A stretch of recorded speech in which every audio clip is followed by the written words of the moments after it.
Good morning, everyone. I'm Deb Henton, the Executive Director of MASA, and I'd like to welcome all of you to this school safety session where Dr. Jillian Peterson and Dr. James Hensley of the University of Hamlin will talk to us about their research on violence in schools and also about the new school safety legislation that we all must comply with. I want to do a special welcome.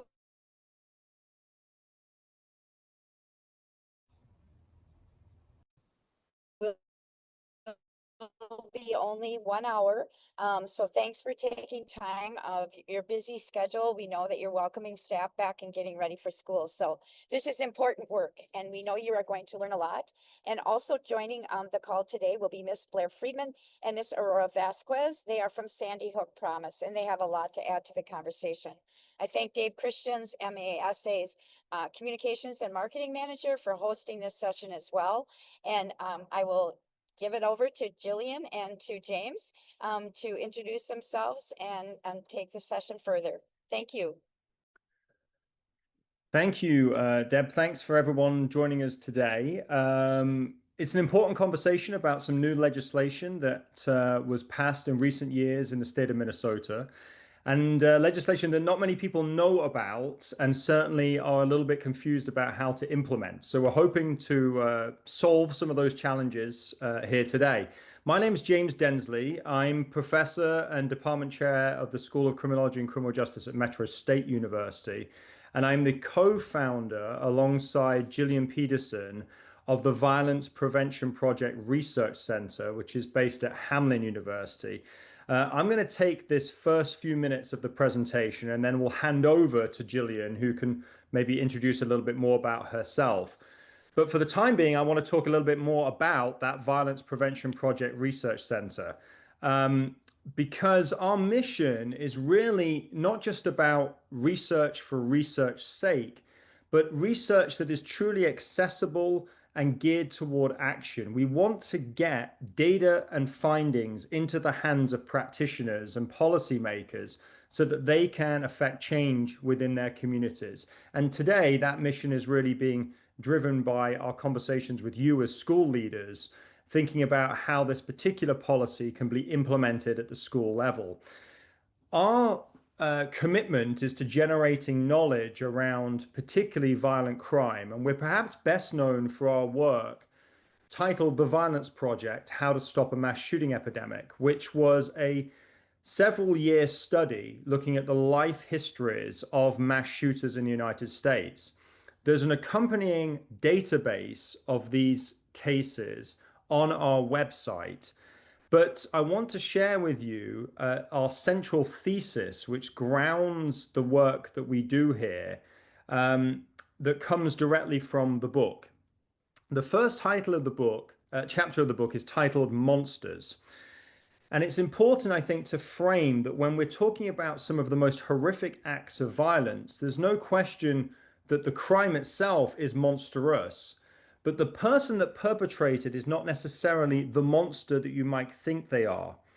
Before they pulled the trigger, they were somebody's son, brother, colleague, classmate.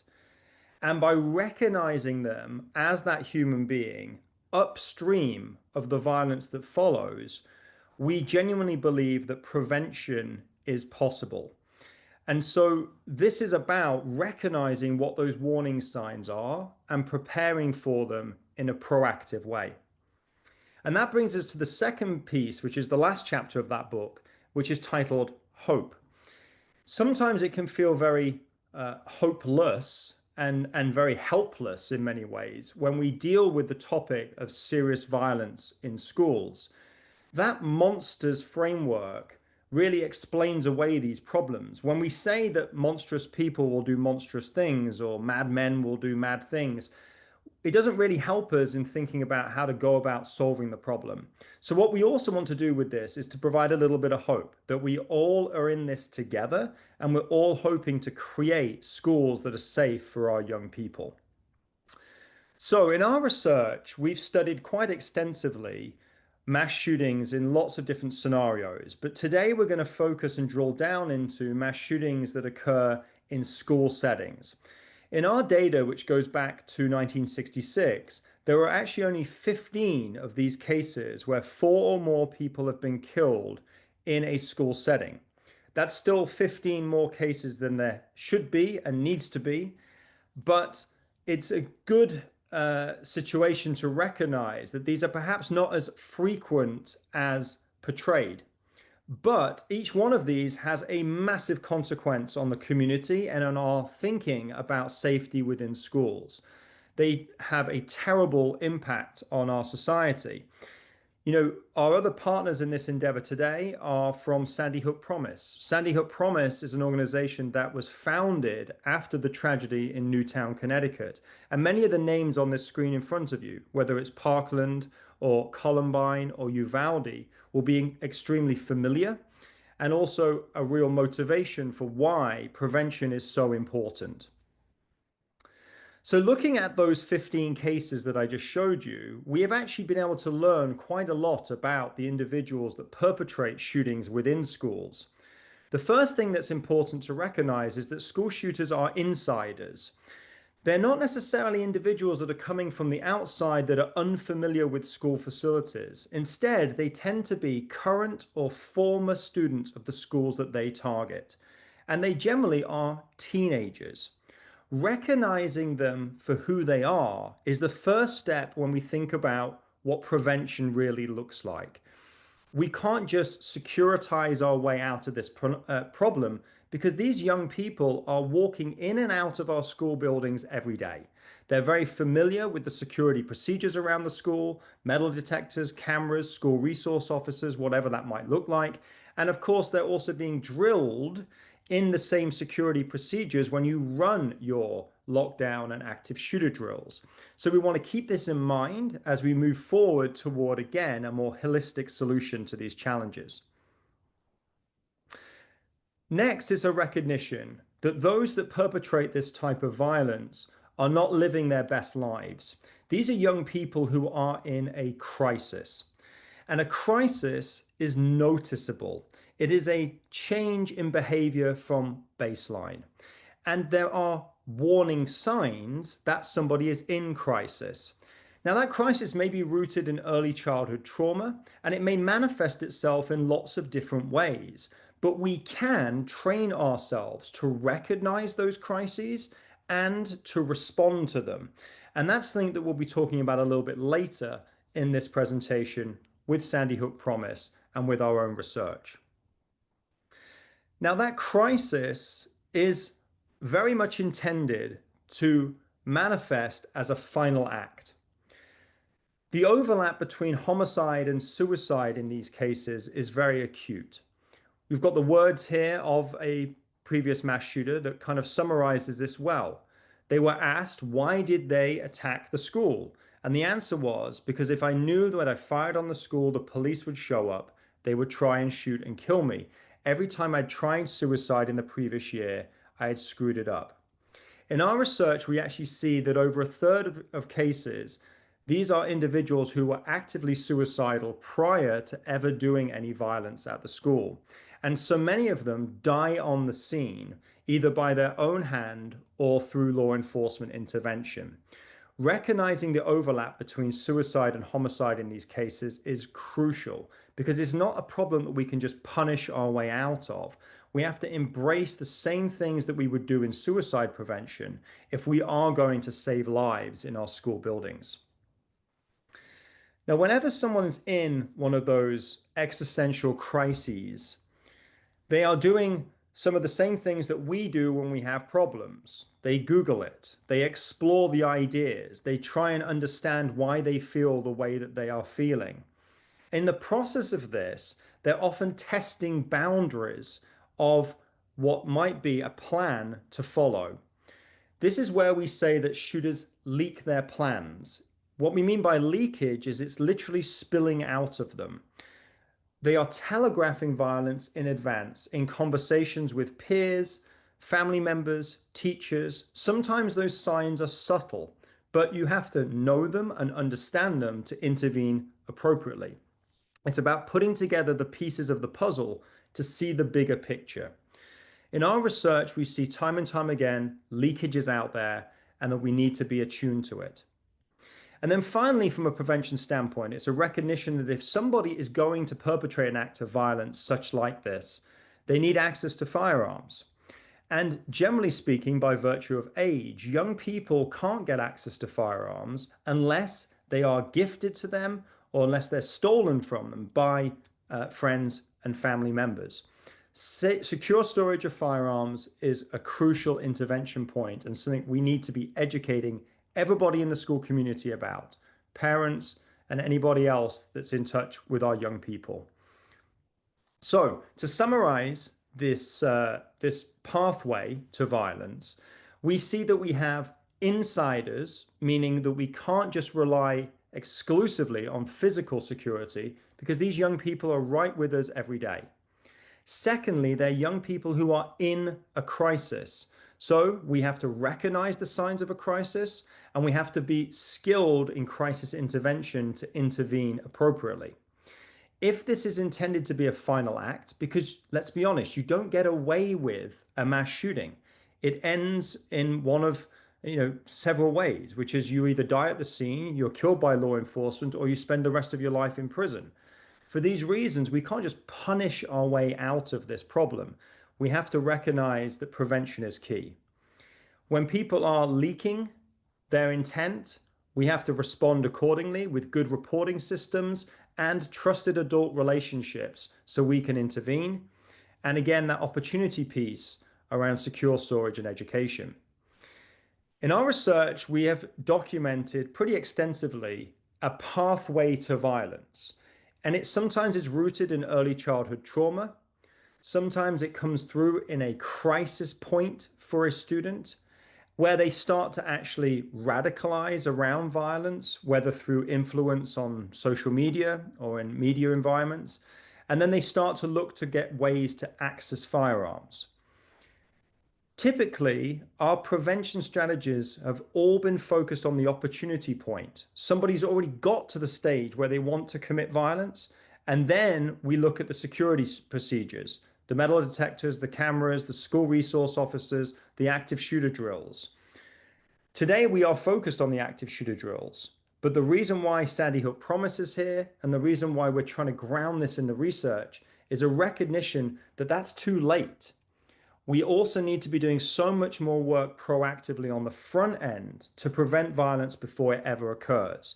The warning signs are there and the tools are there to spot them and intervene. And that's really what this is about today. So with that, I am going to hand over to my colleague, Gillian Peterson, who's going to then put the context around this new legislation on active shooters and active shooter drills before we move forward with the rest of the presentation. Thank you. Hi, everyone, and thank you so much for being here. We know it's a busy time. So I'm Gillian Peterson. I'm a professor at Hamline University, and I'm the director of a research center there called the Violence Prevention Project Research Center. And I am a psychologist by training. A lot of my work is around school violence, mass shootings, school shootings, but also kind of the pathway that perpetrators take to get to that point of committing violence, the role of mental illness, et cetera. So James went through kind of what we know about school shooters. The research on active shooter drills, to be honest, it's not great. And part of the reason that is because you can't do a randomized control trial, which is kind of the gold standard of research, because you can't randomly assign a school shooting to occur, obviously. They're also very rare events. And so you're drawing conclusions off a very small number of incidents. What we do know is there's cases where you can point and say, yes, the fact that students drilled maybe saved lives here. They were able to get behind doors quickly. There's instances where people say the fact that they did drills might have been problematic here, like in Uvalde, where kids all hid under their desks and then were killed under their desks. So it's so hard to say. We can't say with a clear sort of clear evidence. What we do know is you can put kids through drills and then take survey data or have focus groups and collect information about how they feel afterwards. So we know that when students go through drills, they will say that they feel more prepared, that they know what to do if something was going to happen, which is a good thing. They will also say that drills make them feel more anxious and more fearful that a school shooting is going to occur, which is sort of the bad thing, right? So this is about weighing those different pieces. There's also a growing amount of evidence emerging that these drills really are traumatic for some students. Not all students, but for some students, particularly students who have been through a shooting, live in violent neighborhoods, are on the autism spectrum, have different developmental needs, going through an active shooter drill can be something that causes them quite a bit of stress. We have other concerns too as researchers. So things like James mentioned, 94% of perpetrators of school shootings are students of the school. So we are drilling the most likely perpetrators on the school's response. That's one concern. There's also this concern about kind of social contagion. If you have somebody who's thinking about school shootings, who's kind of on the edge, who's in crisis, who's suicidal, is having them drill a school shooting and act it out going to be effective, or is that could it potentially be contributing to that social contagion? And then there's also concerns around just kind of the normalization of violence, especially I think at the elementary school level. And I can just say from my own experience, I have 3 children, and when my oldest went through his first lockdown drill in kindergarten, he talked about having to sit on a carpet in the middle of the room because bullets could come through the windows. And he said this totally nonchalant, just like that's the way it is as a 5-year-old. And so I think there's concerns there about, and he wasn't traumatized, right? But he talked about violence like it was just this totally normal thing. So I think we have concerns around that as well. Yep. There we go. So I'm going to be talking through this statute. And to be very clear, James and I were not involved in writing the statute, developing the statute, passing the statute. We are not policy people. We are researchers. So I'll do my best to explain. Our sense was working with schools is that a lot of schools didn't actually realize this legislation passed and didn't really realize what it meant. We also are going to put up a survey at the end of this presentation. It's very brief, 2-3 minutes, but we're really also interested in understanding what implementation of this law looks like across the state. Is it easy? Is it hard? What are the challenges? Is this good legislation? Is there changes that need to be made? So we want to do that evaluation piece as well, if you're willing to work with us on that. So that'll come at the end. So the statute starts by defining an active shooter drill, which is anything you're doing, training staff or students or school personnel how to respond in the event of an armed intruder is on campus or an armed assailant is in the immediate vicinity. The last session we did, there is confusion here, right? Because schools are required to do 5 lockdown drills a year. And some people are saying not all of our lockdown drills are active shooter drills. Sometimes we do a lockdown drill for a medical emergency in the hallway. That's fine. But lockdown drills typically in Minnesota are lights off, locked door, out of sight, silence.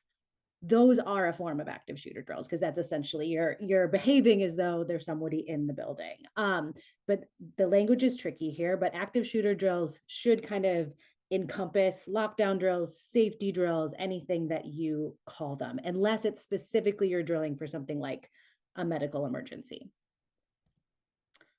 So the next piece says that active shooter drills have to be accessible, developmentally appropriate, with appropriate safety language and vocabulary, culturally aware, trauma-informed, and inclusive. So giving accommodations for students that have mobility restrictions, sensory needs, mental health needs, and we'll get into that more. The next piece says that students need to have the opportunity to debrief after going through an active shooter drill. And it's kind of open. It just says a reasonable amount of time. It doesn't say what that has to be, but this piece of the bill actually came out of student feedback. So it came out of students saying it's really hard to go through an active shooter drill and then just have to immediately start math class as a high schooler, right? Like it's like I'm thinking about what I would do if somebody was in the building and I'm hiding and being silent, and then it's like right back to the lesson. So this could be a number of things. This could be, getting a drink of water and some fresh air. This could be a conversation. In elementary, I think it would look different. It might be, what questions or concerns do you have? This could be a small group discussion or a written reflection, but it should just be a brief time for students to kind of get back into what they're supposed to be doing. Drills also have to be accompanied by a concise and age-appropriate announcement telling students it's a drill and there's no danger to their safety. We know some of the more negative outcomes come when students think it is a real shooting, and so they go there in their heads. We want to make sure that students know they're drilling and they're safe. The next piece is notice. So school districts have to provide notice to parents of an active shooter drill at least 24 hours ahead of time. That can just be an email that gives students or gives parents the opportunity, A, to let their young person know it's going to happen, B, to ask questions afterwards and debrief with them at home. The second part of this is opting out. So a student has to be given the opportunity to opt out of the drill. That doesn't mean they get to opt out of knowing what to do. They have to, it says the Commissioner of Education must ensure the availability of safety education for students who are opting out. That could be a conversation about what they would do, but not actually physically doing it.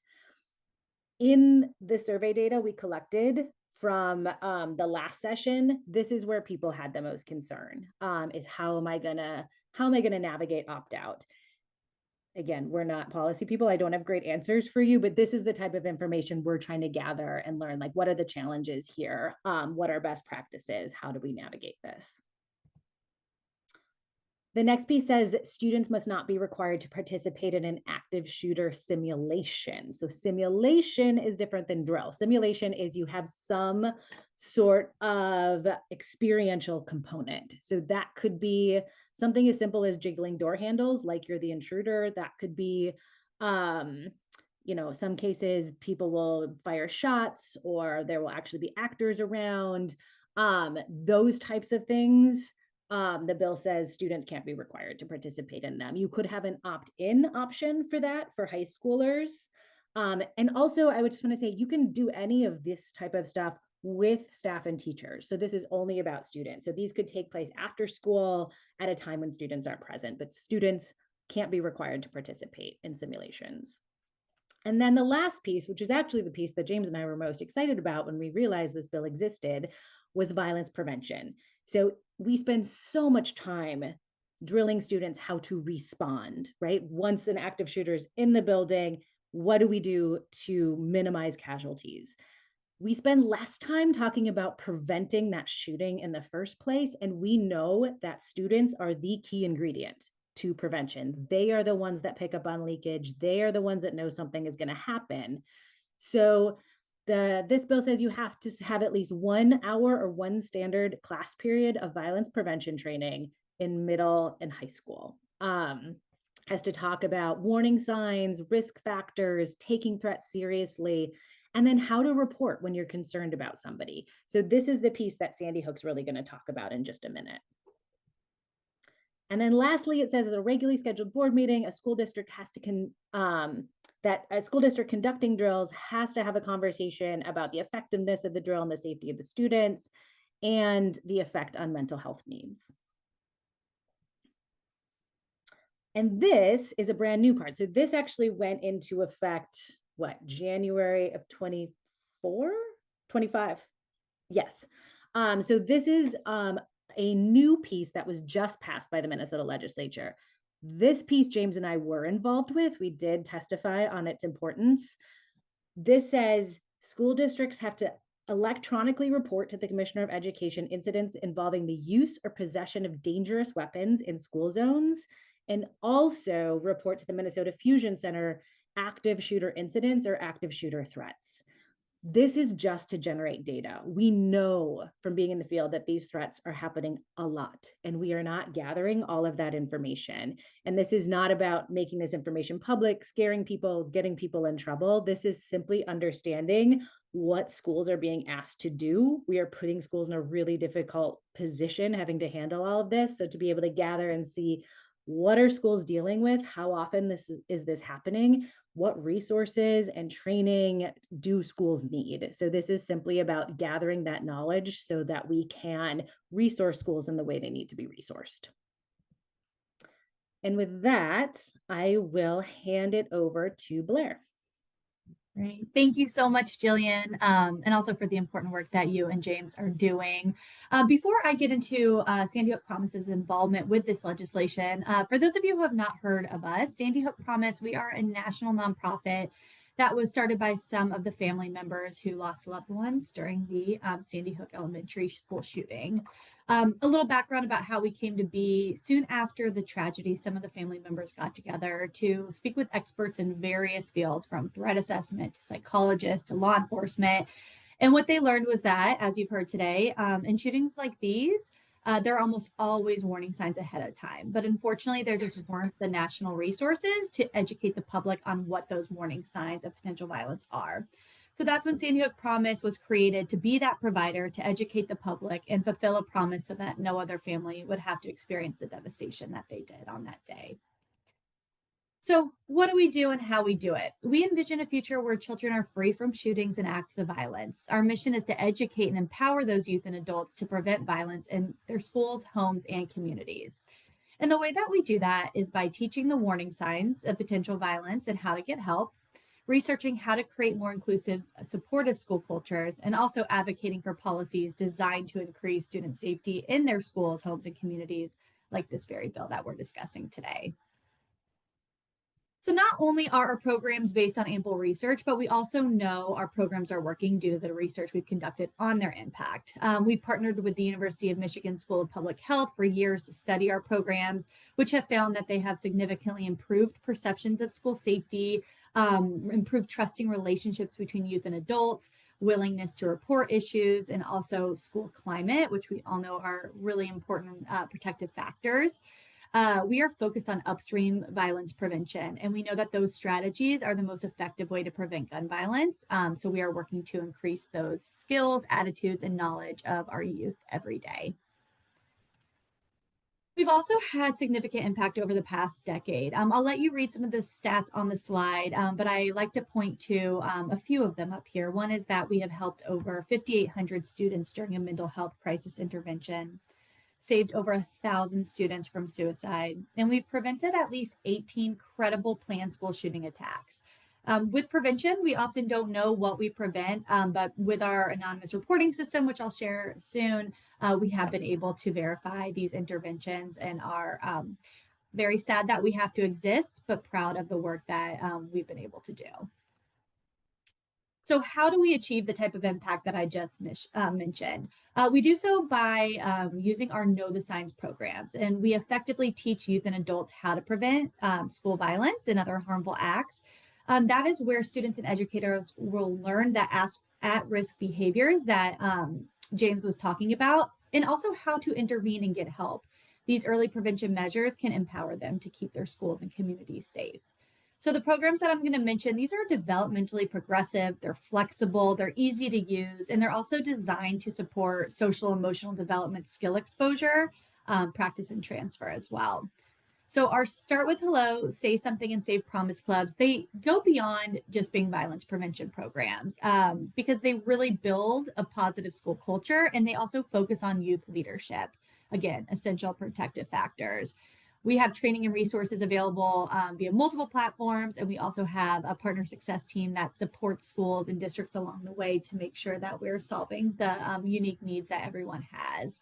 So through these three programs, the overarching knowledge and skills learned in our curriculum are for students to do small yet powerful pro-social actions to reach out and help others, to boost connectedness and belonging to one another as well as trusted adults, to actually connect to trusted adults and trusted peers. And really, you'll see this theme around building a community of upstanders. So we want to make sure that we don't have bystanders, that we really have students who are empowered and also trained on what it looks like to be an upstander. And so I'll dive into each of the programs. The first one I'm going to share is our Start with Hello program. I'm not going to focus as much on this because it does not have as much of a direct correlation to the bill that we're talking about, but I do just want to give you a high level overview because it really is important. So as Dr. Dinsley mentioned, school shooters are often insiders who choose their school, right? If they have a grievance with it. And so by focusing with our Start with Hello program on making schools a more consistently welcoming place for all, again, is going to be a critical early violence prevention step that we can take. So in our Start with Hello program, students are learning how to notice and recognize social isolation, perhaps in themselves and others. They're able to differentiate between healthy alone time and social isolation. And so again, the goal here is to really build more connected, inclusive schools and communities by preventing social isolation, which is a very common precursor of somebody who might be violent towards themselves or others. So now I am going to go deeper into our Say Something program because that is more of a one-to-one to the violence prevention training requirement that Jillian mentioned. Say Something is also a K-12 program, and it trains students to look for warning signs and threats, especially on social media, of someone who might be at risk of hurting themselves or others, and how to speak up to a trusted adult before a tragedy can occur. Similar to Start with Hello, we also have a Say Something elementary program. I know that the bill is really for middle school and high school, but I like to share that as I know we have some elementary folks, and that is more of a blended learning with an animated series option. So we know we have a framework for our Say Something program. We do a lot of threes at Sandy Hook Promise, and you'll see here. So we are, our framework is comprised of 3 simple steps that students can take to keep themselves and classmates safe. So the first one is to recognize warning signs and threats. I'll show you a little bit about a list that we use around warning signs. And if you guessed where these warning signs are most commonly found, social media being the #1 place, you'd be right. So what do these warning signs look like? Where can they be found? And then in the second step, to act immediately, take it seriously. This is where we focus a lot on that upstander mentality. We also talk a lot about the difference between snitching and saying something because we know that that is a common barrier for our students of why they may not say something. And so we really want them to understand that snitching is to benefit themselves, saying something is to get somebody help. And then finally, say something. The goal is not for the student to be the expert and diagnose what they are seeing and hearing, but they are the eyes and ears of the school, and they can pass along this information to someone who can help, a trusted adult. So now you can see some of the warning signs of someone who may be in crisis. So for example, this is not necessarily that if you hit one on this list, there's obviously some context there, but if we do see these extreme big changes in personality or appearance, maybe a withdrawal from friends and activities, refusing to go to school, maybe somebody's being physically or verbally abused, maybe somebody's being cruel to animals. When you don't know what to look for, it can be very easy to miss signs or dismiss them as unimportant, sometimes with tragic consequences. And so again, by sharing what these signs are, we want to ensure this doesn't happen with our schools. And we'd rather our students say something when they have any concerns as opposed to not. And so trusted adults are a very key factor in this program. As I mentioned, we want the trusted adults to be the ones that students go to. Many of you are trusted adults. Many different adults can serve that role within your schools and communities. And so while we want to build those relationships and have students go to a trusted adult first, of course, if you have an anonymous reporting system, we often know that it's not always feasible for students to go to a trusted adult, so they can also use that too. You may not know if you're somebody's trusted adult. A student might not know who that trusted adult is. So during this program, we really carve out time for them to think about who that person is in their school time and out of school time as well. We also have companion programs under the Say Something umbrella, which I like to share as well. Say Something Prevents Suicide, which is really focused on the core Say Something program, but it is focused on warning signs and protective factors, risk factors specific to suicide. And then this is a newer program I like to call out because it's a great way to start out the school year, being a trusted adult. This is a new interactive workshop that deepens the Say Something program by helping educators, parents, community leaders better help the students that speak up. It's a great compliment because we are helping build those key adult relationships by giving you some skills around how to better listen, respond, reassure. and follow up on concerns with a trauma-informed approach. Because a lot of the feedback that we might hear from students is, okay, I did it, I said something, but maybe they didn't get the response that they needed. And so this is a way to really help build a common language in your school building so that we are really affirming our students and creating that upstander culture and reinforcing it. And then next is our anonymous reporting system.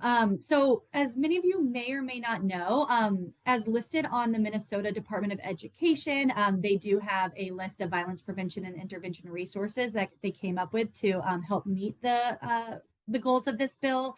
And one of the key factors in violence prevention that they also mention is establishing and utilizing reporting mechanisms. We know that that is super important and effective. And so we're really proud to have our anonymous reporting system listed as one of those resources. Our Say Something anonymous reporting system allows students in grades 4th through 12th to share a concern privately and safely, allowing for intervention and assistance before a crisis occurs. So this is a really unique program because it is the only system that offers a complete school safety solution. And it does so because we have multiple reporting options. So a tipster can submit through a mobile app, through text, phone hotline, website. They also have 24/7, 365 access to a caring, trusted adult. We have a nationally accredited crisis center that is staffed with highly trained crisis counselors. This is not a call center. This is a first line of defense who's going to be able to be a trusted adult, affirm that tipster, and get the information that they need before it goes to your school or district for you to follow up on.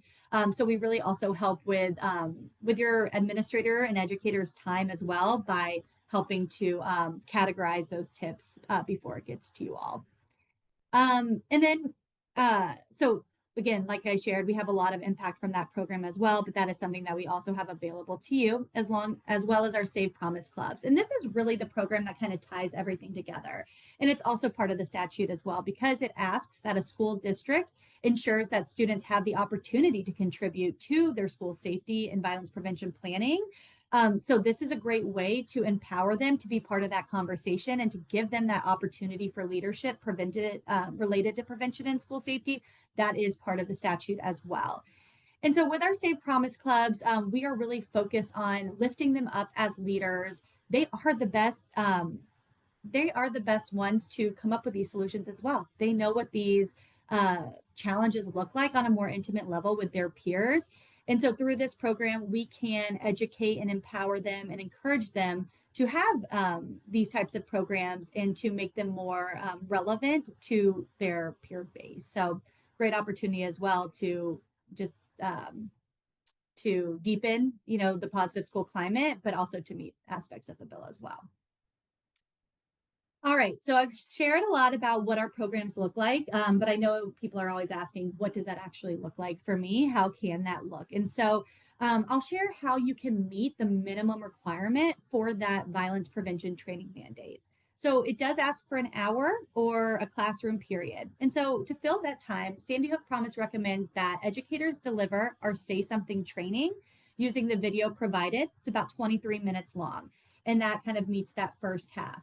But then we also recommend that you couple it with one of our lesson plans from our digital library so that you can help really bring that messaging and that framework of the training home in a more customized, personalized way. We have lesson plans that are from 20 to 45 minutes that you can kind of customize to meet your needs. You also don't have to do this in one sitting, so you can always do the training and then do a lesson plan later. But we have different units that, again, you can choose what you'd like to do to complement that training. So for example, we have a warning signs unit, and that's where students can go deeper to answer that question, what do I do when I notice warning signs? So across the different grade levels, students can unpack what those look like, practice identifying what a warning sign is, what it is not, learn to differentiate them from everyday conflict and confrontation. They can also learn when and how to activate that agency to help a classmate, as well as having more discussion around the underlying causes of maybe bullying or any stigma around snitching. So those are just a few. We also have other thematic units: belonging, identity, empathy, and youth agency, which also have units and accompanying workbooks that you could use as well. So again, very high level, that's how you can meet the minimum requirements, but we'd love for you to go deeper. We know you don't always have the time, but just a little plug, right? Because I'm here of, why do you use Sandy Hook Promise programs? We know that you have a choice, of course. All of these resources are going to be available to you at no cost. We never want budget or cost to get in the way of child safety. We see this as a very light lift. You can meet the minimum requirement, or you can also learn how to go deeper, and we can support you in either of those goals. There's clear alignment with the Minnesota Social and Emotional Learning Standards developed by CASEL.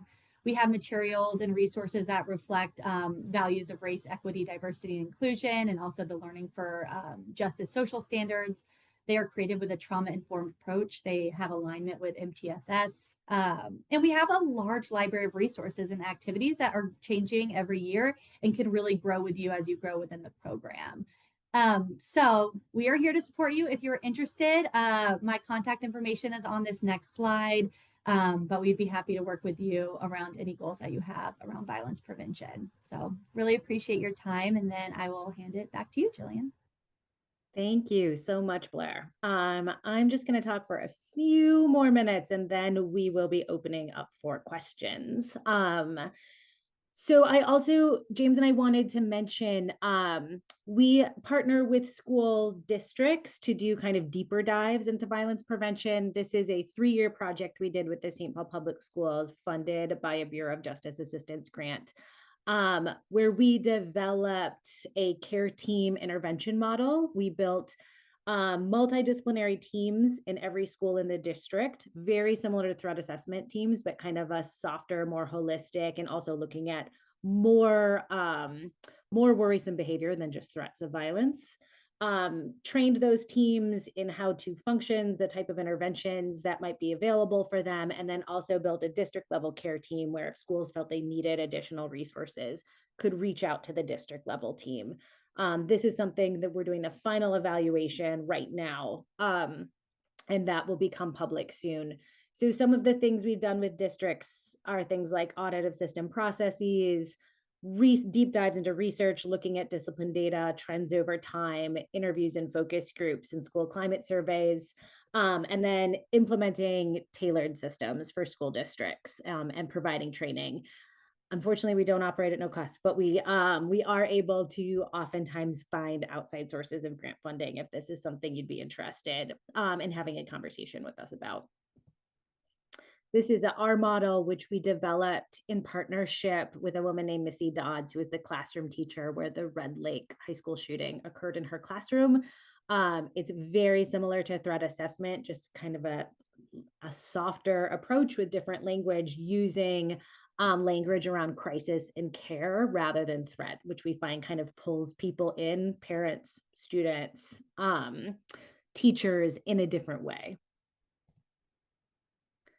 We also developed this crisis intervention protocol, which can be really useful for those trusted adults that Blair was talking about. So how do you recognize a young person or a student in a crisis? And then how do you de-escalate them and get them through that crisis? One thing that we found when interviewing perpetrators of school shootings is we would always ask, is there anyone who could have stopped you? And every single time they said yes. These are students who are in a crisis, who feel overwhelmed, who feel hopeless, who feel suicidal, who feel isolated. And everybody can learn the skills to get someone through those moments. So this is training that we can provide, things like managing yourself, managing the environment, and then verbal and nonverbal de-escalation techniques. And my email address is up there if you would like to have any further conversation about that. Okay, here is the form. So you can use the QR code here with your phone. Otherwise, James is also putting the link in the chat. One of the things it asks at the end is, would you be interested in letting us come do research at your school? We are thinking that would include a conversation with you, maybe watching a drill, but really trying to get a sense of what's working with this legislation, what's not working, what are the challenges, what would you like to see changed, what resources do you need? We just want to make sure that we are looking at whether or not this bill is working as intended, and can take that information back to the legislature. So please, if you're willing, we would love to come out to your school and have a conversation. So I'll just leave this up here while we open up for questions. So please, oh yes, I'm seeing, is this going to be shared? Absolutely. Please put your questions in the chat. Also, if you want to speak, you also can feel free to unmute yourself.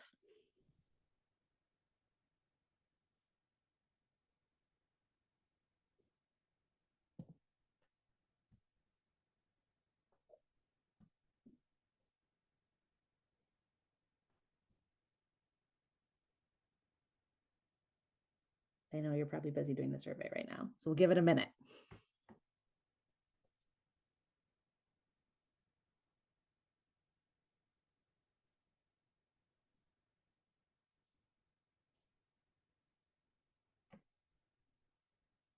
So Blair, looks like one for you. Where on the website is the 23-minute Say Something video? So we have a digital learning center, which you do have to create an account and associate with your school. And then at that point, you will have access to all of these resources and you will see it by program, by grade level.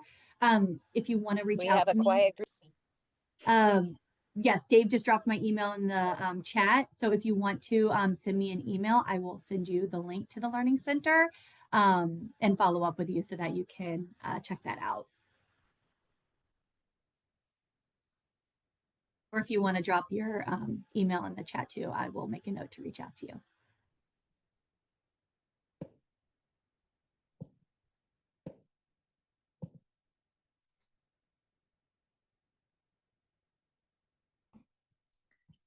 Any other questions or thoughts?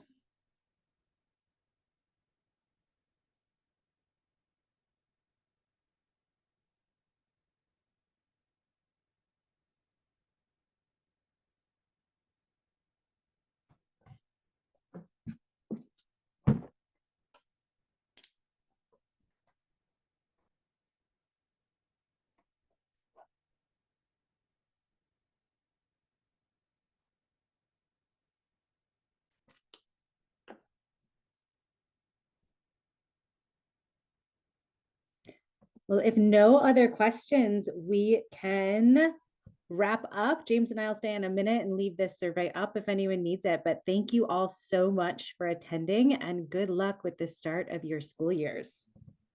Thank you, Jillian. We really appreciate it. Have a good day, everybody. Thank you, everyone. All. Thank you. Thank you.